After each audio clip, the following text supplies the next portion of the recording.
आगामी लोकसभा चुनाव को लेकर सियासी पारा हाई नजर आने लगा है, जिसको लेकर राजनीतिक गलियारों में खलबली मची हुई है। ऐसे में तमाम राजनीतिक पार्टियों द्वारा जनसभाओं का सिलसिला भी तेज हो गया है।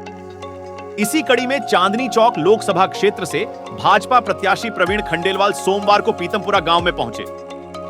यहां ओबीसी मोर्चा द्वारा उनका जोरदार स्वागत किया गया। इस दौरान भाजपा के कई दिग्गज नेता भी उनके साथ दिखाई दिए।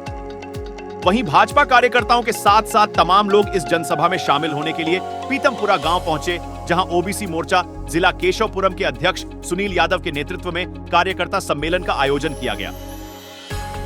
इस दौरान उन्होंने आगामी लोकसभा चुनाव को लेकर भी जनता से आशीर्वाद की अपील की। चांदनी चौक लोकसभा क्षेत्र से चुनावी मैदान में भाजपा के प्रत्याशी प्रवीण खंडेलवाल ने कहा कि संकेत स्पष्ट है कि पूरे देश और दिल्ली में खास तौर पर ओबीसी समाज ने यह निर्णय लिया है कि वो भारतीय जनता पार्टी और पीएम नरेंद्र मोदी का पूर्ण रूप से समर्थन करते आए हैं और करेंगे।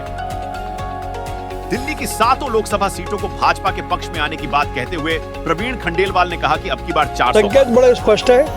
पूरे देश में और दिल्ली में खास तौर पर ओबीसी समाज ने इस बार ये निर्णय लिया है कि वो पूरी ताकत से भारतीय जनता पार्टी और हमारे प्रधानमंत्री श्री नरेंद्र मोदी का पूर्ण रूप से समर्थन करते आए हैं और करेंगे। दिल्ली की 7 सीटें भाजपा जीतेगी, अब की बार 400 पार। दिल्ली में महागठबंधन को लेकर के कितना चुनौती मानते हैं? वो ठगबंधन है। आप कल्पना करें, दिल्ली में इधर कांग्रेस का नेता खड़ा है, इधर आपका नेता खड़ा है, दोनों एक दूसरे की वो प्रशंसा करेंगे।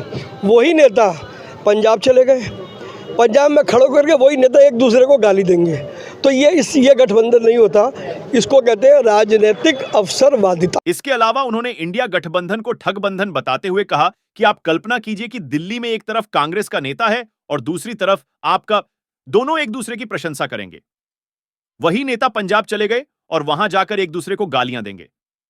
ये गठबंधन नहीं होता, इसको कहते हैं राजनीतिक अवसरवादिता। हमें बड़ा हर्ष है कि प्रवीण खंडेलवाल जी का आज हम दूसरी बार यहाँ पे स्वागत कर रहे हैं। इससे पहले जब इनकी टिकट नहीं होती, इससे हमें 3 प्रोग्राम हमारे ओबीसी समाज सम्मेलन जो प्रदेश से मिले कि हम हर एक गाँव में जाकर ओबीसी समाज के लोगों को जागृत कर रहे हैं कि आए और पूरा मोदी जी का जो लक्ष्य 400 पार किया है, इसमें हम परम सहयोगी बने।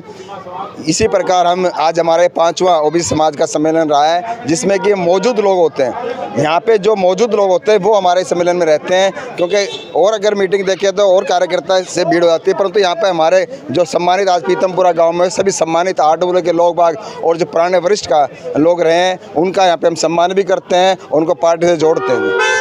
क्या ये माना जा रहा है कि चांदनी चौक लोकसभा में ओबीसी खासकर बीजेपी के साथ आ गई है? बिल्कुल आ गई जी, और अब के 60% एकदम जो है मोदी जी की तरफ जा रहा है।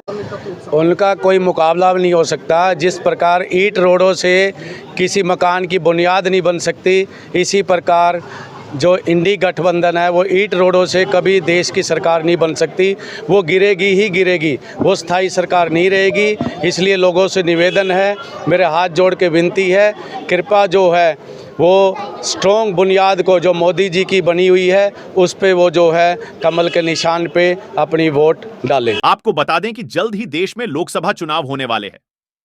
हालांकि अभी तक चुनाव की तारीखों का ऐलान नहीं किया गया, लेकिन संभावना जताई जा रही है कि जल्द ही तारीखों की घोषणा भी की जा सकती है। ऐसे में तमाम राजनीतिक दलों ने अपने अपने उम्मीदवारों की घोषणा कर दी है, जिसके बाद सियासी सरगर्मियां काफी तेज हो गई हैं। अब देखना यह होगा कि आने वाले चुनाव में बीजेपी का 400 पार का सपना साकार हो पाता है या नहीं। हमसे जुड़े रहने के लिए हमारे YouTube चैनल को सब्सक्राइब करें और नई वीडियो की नोटिफिकेशन के लिए बेल आइकॉन को दबाएं। अगर आप ये वीडियो Facebook पर देख रहे हैं तो लाइक जरूर करें और ज्यादा से ज्यादा शेयर करें। धन्यवाद।